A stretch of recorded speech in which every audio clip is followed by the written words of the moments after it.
Sempre toca meu telefone em podcast. Bota no voz. É minha mulher. Calma aí, rapidinho. Oi, amor. Oi, amor. Tudo bem? Eu tô no meio da entrevista.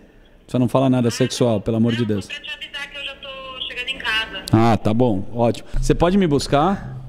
Eu tenho que só encontrar com o pessoal lá em casa que eles vão entregar o dólar. Puta! Que dólar? Você falou ao vivo aqui. Beleza. Quanto que é de dólar? Tchau, beijo. Fala $50 mil, cara, acho que eu tô traficando. Comprando dólar. Comprando dólar, né? Já? Não. Não? Não, tô investindo. Investimentos. A gente falou sobre investimentos, né? Você tem um podcast, né, sobre investimento. Tem, chama Muito Risco, Pouco Ego, com o tio Rico, que ninguém sabe quem é, mas é um podcast. Mas você conhece pessoalmente? Conheço pessoalmente. Eu acho que eu e algumas pessoas. E acho que essa é a pega. Meio Andy Kaufman, assim, sabe? Sim. Ninguém sabe se o cara se é um senhor, se é uma pessoa fazendo duas pessoa igual vozes, nós, se são várias pessoas fazendo. Ou se é uma pessoa só, né? Se é uma pessoa só. E é maravilhoso, assim. Eu adoro essas coisas, assim, que a gente constrói do nada. E como que surgiu isso? Tipo, como você bolou esse podcast? Na verdade, é o seguinte, viralizou um áudio do tio Rico há 3, 4 anos atrás. Ninguém sabia quem era. E aí eu conheci ele, o cara me chamou para jantar, e eu falei, cara, isso aí é para conteúdo, para o que a gente faz, isso é muito legal. E aí eu propus para ele, falei, vamos fazer um podcast. Antes da febre o podcast? Muito antes de ser modinha. Sim. Eu tô falando há 3, 4 anos atrás. E aí a gente começou a gravar os podcasts, cara, de uma forma no celular. Aliás, até hoje eu gravo um podcast no celular. Porque não pode saber quem que é o cara, o jeito que eu gravo tem todo esse mistério. E eu fiz dessa forma. Eu fiz um restaurante que era dele, sei lá, da família. E aí comecei a gravar e começou a bombar muito para o mercado financeiro. Que é muito legal. A forma dele pensar, o jeito que...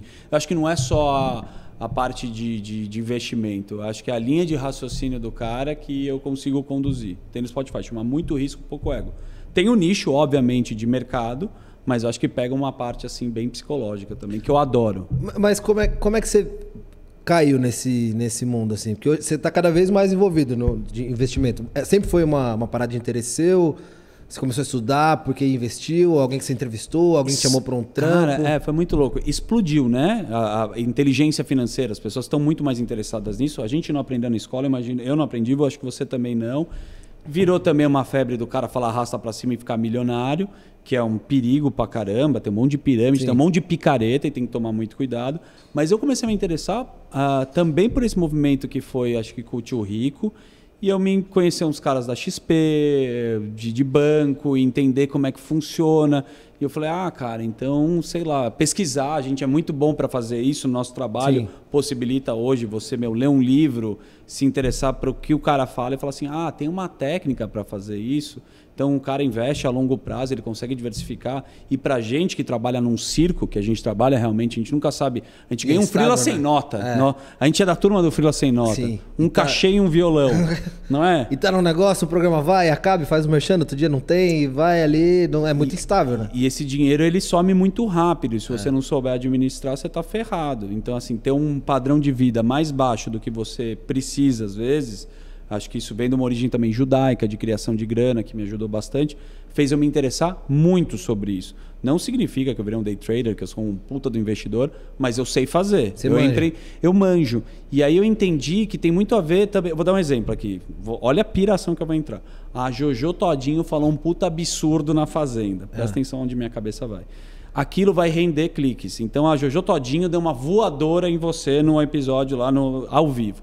O que vai acontecer com aquele período lá? Os caras pegam, recortam aquilo, vai estar lá no Cidade Alerta, talvez lá na Hora da Venenosa, balanço geral, e aí de repente aquilo vira um conteúdo para Record, bomba no seu Instagram, você tem audiência relacionada a isso, então uma coisa que acontece factual move muito a comunicação, a gente vive dessa forma.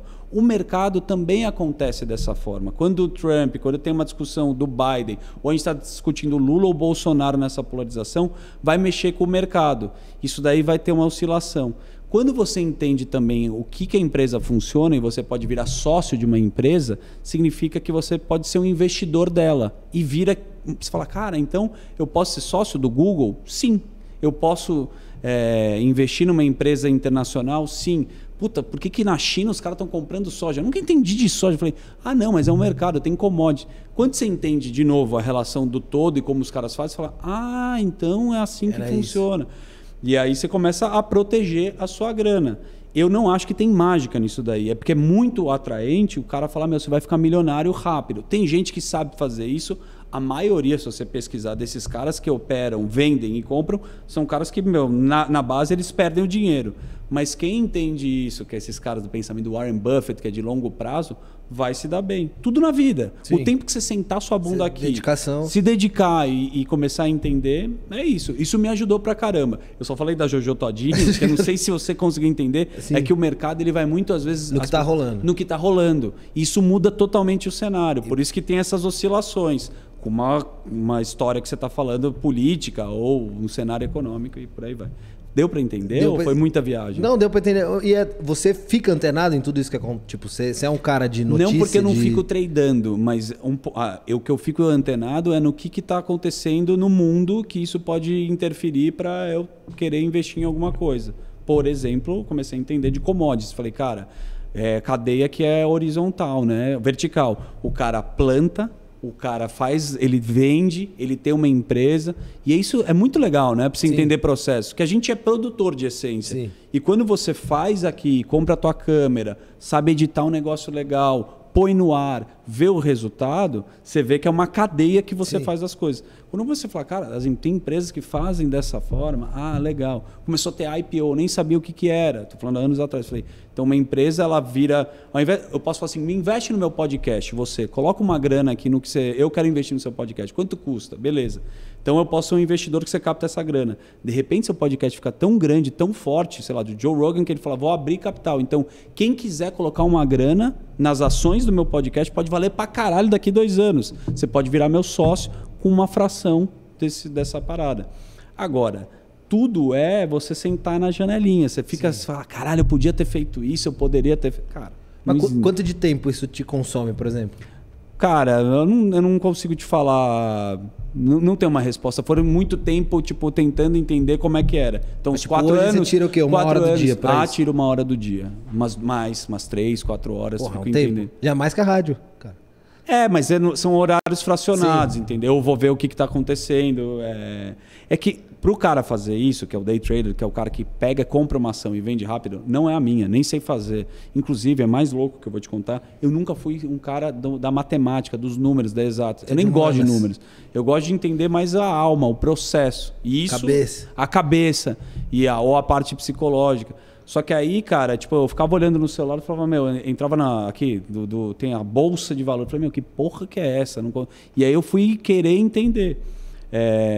Acho que também é uma coisa perigosa, muito perigosa. Sim. Que é um ciclo também, você começa a ganhar, você fala, caralho, você vai indo. Então, você não pode pensar nisso como cassino. Porque, cara, imagina, você coloca numa ação, do nada, rende 40%, você fala, caralho, estourei, viado. E aí no dia seguinte cai, você tem que... Humanamente é impossível você ter também esse pé no chão o tempo todo. Você começa a ganhar, você fala, vou, você vai dando cordas. Não é a nossa, você concorda? A gente é o cara mais artista, mas não significa que você não precisa... Você não tem que aprender como é que faz. O cara de televisão começa a entender tudo. Eu acho que a gente amadurecendo, a gente ia lá, era uns puta louco que iam lá, alguém pagava a gente para fazer alguma matéria. Sim. De repente você entendeu o todo. Quem que é a marca? Quem paga isso daqui? Como é que eu viro isso? Eu produzo episódios, como você sabe fazer muito bem. Quem se interessa? E aí você formata o teu negócio. Acho que é isso. Que papo business class aqui. Arrasta para cima. Começamos aqui em business com a Lox, estamos em investimento isso em commodities. Isso que eu acho um tesão de conversar na vida, porque a minha cabeça funciona dessa forma, entendeu? E a sua também.